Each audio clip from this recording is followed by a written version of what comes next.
Hi hello നമസ്കാരം, എബിനാണ് ഐഷറിലെ.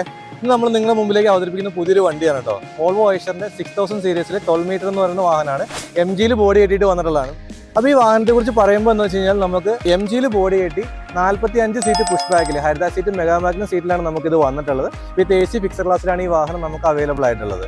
അപ്പോൾ നമ്മുടെ ഈ 6000 സീരീസിൽ 6016 RLP എന്ന് പറഞ്ഞാൽ 6200 വീൽ ബേസിൽ വരുന്നൊരു വാഹനമാണ്. ഇതിന്റെ എഞ്ചിൻ സൈഡിലേക്ക് നമ്മൾ നോക്കിയാൽ VDX5 എന്ന് പറഞ്ഞ എഞ്ചിനിൽ 210 HP ആയിരിക്കും നമുക്ക് ഈ വാഹനത്തിന്റെ കരുത്ത് വരുന്നത്. 825 ടോർക്കും 70 ഗിയർ ബോക്സിലാണ് ഈ വാഹനം അവൈലബിൾ ആയിട്ടുള്ളത്.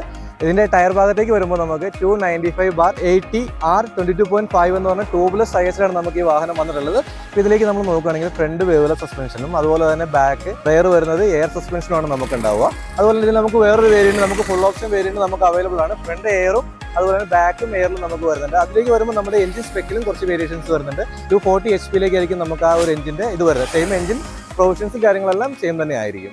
അത്യാവശ്യം നല്ലൊരു ഡിക്കി സ്പേസ് കാര്യങ്ങളെല്ലാം ഇതിന് അവർ പ്രൊവൈഡ് ചെയ്തിട്ടുണ്ട്. അത്യാവശ്യം നല്ല രീതിയിൽ അറേഞ്ച് ചെയ്ത് തന്നെയാണ് നമുക്ക് ഇതിനകത്ത് വന്നിട്ടുള്ളത്. അപ്പോൾ അത് അത്യാവശ്യം നല്ല രീതിയിൽ യൂട്ടിലൈസ് ചെയ്യാനായിട്ട് നമുക്ക് ഇതിനകത്ത് സാധിക്കുന്നുണ്ട്. 6000 സീരീസിൽ 12 മീറ്ററിൽ വന്നിരിക്കുന്ന ബോഡി കിട്ടിയിരിക്കുന്ന MGയിൽ നിന്നാണ്. അപ്പോൾ അതിന് അവരൊരു നെയിം കൊടുത്തിരിക്കുന്നത് ലീറ എന്നുള്ളൊരു പേരിലേക്കാണ് നമ്മളുടെ ഈ ഒരു ബോഡിക്ക് അവർ നെയിം കൊടുത്തിട്ടുള്ളത്. അതുപോലെ തന്നെ ഡ്രൈവർ സൈഡിലേക്ക് നോക്കിക്കഴിഞ്ഞാൽ അത്യാവശ്യം ക്യാബിൻ തിരിക്കാത്തത് കൊണ്ട് തന്നെ നമുക്ക് ഫ്രണ്ട് വ്യൂ അത്യാവശ്യം നല്ലൊരു രീതിയിൽ നമുക്ക് ഇതിനകത്ത് പ്രൊവൈഡ് ചെയ്തിട്ടുണ്ട്. അപ്പോൾ ഇതിൻ്റെ ഇന്റീരിയർ ഭാഗത്തേക്ക് വന്നു കഴിഞ്ഞാൽ അത് സെറ്റ് ചെയ്തിരിക്കുന്ന അത്യാവശ്യം നല്ലൊരു ഭംഗിയിൽ തന്നെയാണ് ഇതിൻ്റെ ഡാഷ്ബോർഡ് കാര്യങ്ങളെല്ലാം സെറ്റ് ചെയ്തിട്ടുള്ളത്. റിവേഴ്സ് ക്യാമറ നമുക്ക് വന്നിട്ടുണ്ട്. AC സെറ്റിംഗ്സ് നമുക്കിവിടെ അവൈലബിൾ ആണ്.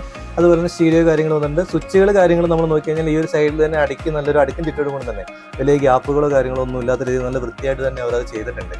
ഇപ്പം നമുക്ക് ഈ ഒരു സിസ്റ്റം വരുന്നത് FAPS സിസ്റ്റമാണ്. നമുക്ക് BS6 Type 3 വണ്ടികളിലും നമുക്ക് വേണ്ട സിസ്റ്റമാണത്. ഫയറോ കാര്യങ്ങളോ ഉണ്ടായി കഴിഞ്ഞാൽ വെള്ളം മിസ്റ്റ് പോലെ സ്പ്രേ ചെയ്യാൻ വേണ്ടിയിട്ട് ഉപയോഗിക്കുന്ന സിസ്റ്റമാണ്. അപ്പോൾ അതിന് വേണ്ടിയിട്ടുള്ള കൺട്രോൾ യൂണിറ്റാണ് ഇവിടെ കൊടുത്തിട്ടുള്ളത്.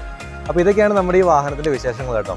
അപ്പോൾ ഇനി പുതിയ വാഹനങ്ങളുടെയും പുതിയ ഡീറ്റെയിൽസും കാര്യങ്ങളെല്ലാം അറിയാനായിട്ട് നമ്മളുടെ YouTube ചാനൽ ഒന്ന് സബ്സ്ക്രൈബ് ചെയ്യുക. അതുപോലെ തന്നെ ആ ബെല്ലൈക്കൺ കൂടി ഒന്ന് പ്രസ് ചെയ്യാൻ മറക്കരുത് കേട്ടോ.